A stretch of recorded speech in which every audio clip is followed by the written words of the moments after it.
Hello नमस्कार सर्वांना दिवाळीच्या हार्दिक शुभेच्छा। हा व्हिडिओ दिवाळीच्या दिवशीचा आहे। व्हिडिओ यायला थोडा उशीर झाला। दिवाळीच्या दिवशी सकाळी लवकर उठून अगोदर सडा टाकला अंगणामध्ये, नंतर मग ही रांगोळी काढली होती मी। रांगोळी वगैरे काढून झाल्याच्या नंतर सगळे देवघर स्वच्छ करून घेतला। अगोदर सर्व देव फोटो काढून देवघर एकदम स्वच्छ पुसून घेतलं। देवघर चांगलं कोरडं झाल्याच्या नंतर मग मी खाली एक पिवळ्या कलरचं वस्त्र आथरलं। अगोदर फोटो पुसून ठेवले स्वामींचा, साईबाबांचा। नंतर मग देवांना आंघोळ घातली आणि जागेवरती ठेवलं। देवांना हळदी कुंकू वाहून पूजा केली। रात्री लावण्यासाठी ह्या नवीन पत्न्या अगोदर पाण्यामध्ये भिजू घातल्या। नंतर मग दुपारी उंबरठ्यावरती हळदीचं लेपन केलं। सकाळी पण केलं होतं मी, पण रात्रीच्या पूजेसाठी परत केलं। आणि नंतर मग स्वयंपाकाला लागले। स्वयंपाक थोडा लवकरच करायचा होता कारण रात्री खूप टाइम होतो त्यामुळं, आणि लक्ष्मी पूजन पण 6च्या अगोदरच करायचं होतं त्यामुळं पुरणाची डाळ मी अगोदरच टाकली होती शिजायला। तर डाळ पण छान शिजली होती, तर लगेच पुरण वाटून घेतलं आणि परतून पण घेतलं। पुरण परतणं झाल्यानंतर मग आमटीचा मसाला काढला आणि लगेच आमटी पण करून घेतली।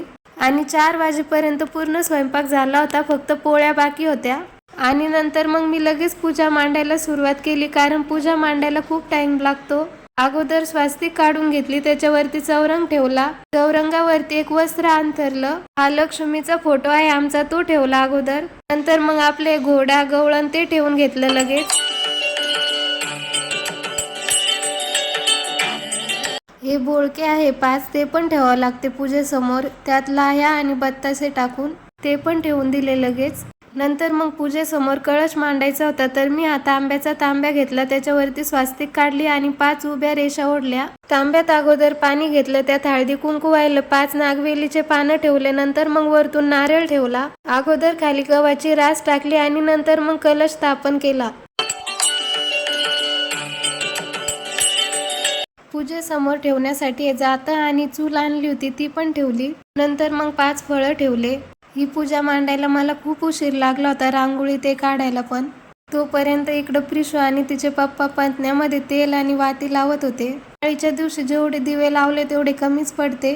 आमच्या शेतात पण काही दिवे लावावे लागते आम्हाला। नंतर पूजा ते मांडणं झाल्यावर मी माझं आवरून घेतलं। साधाच मेकअप केला होता मी, फक्त आंबाडा घातला होता आणि गजरे लावले होते।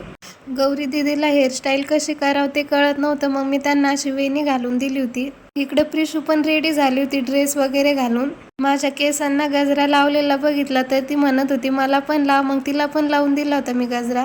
आम्ही लाइटिंग लावली होती घरावरती, आकाश कंदील आणलं होतं।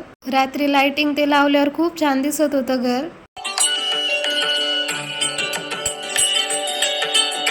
दिवाळीच्या दिवशी रात्री ही रांगोळी काढली होती आम्ही। आणि इकडे झाडावरती थोडीशी लाइटिंग लावली होती आम्ही फोटो काढण्यासाठी। आणि आता देवीची आरती करायची होती, तर इकडे आरतीची तयारी सुरू होती। अगोदर देवीला नैवेद्य दाखवला।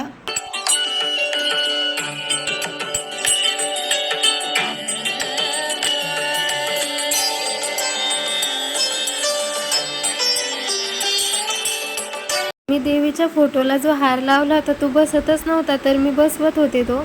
प्रिशूचं मध्ये मध्ये करणं चालू होतं। Are you going? चालू आहे पूजेची तयारी। जय मंगल मूर्ती हो श्री मंगल मूर्ती, दर्शन मात्रे माळ स्वामी मात्रे माळ, कामना पूर्ती जय। आम्ही सगळ्यांनी देवीची आरती घेतली। 5 आरत्या घेतल्या होत्या आम्ही। प्रिशूला खूप मजा वाटत होती आरती घ्यायच्या वेळेस, तिला खूप आवडतं आरती घ्यायला। सगळ्यांचं बघून नंतर मग तिने पण आरती घेतली।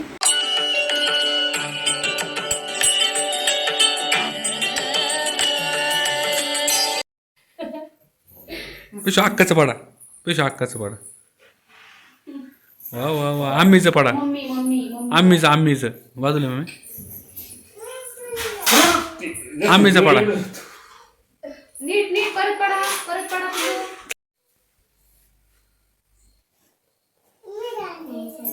आम्ही हळदी कुंकू लावत होतो, तर ती म्हणत होती मी पण लावते। बाहेर फटाके बघून बघा किती खुश होती ती, झाडण ते बघून। मी पहिल्यांदाच बघितलं होतं एवढं। आपण दोघी फोटो काढू।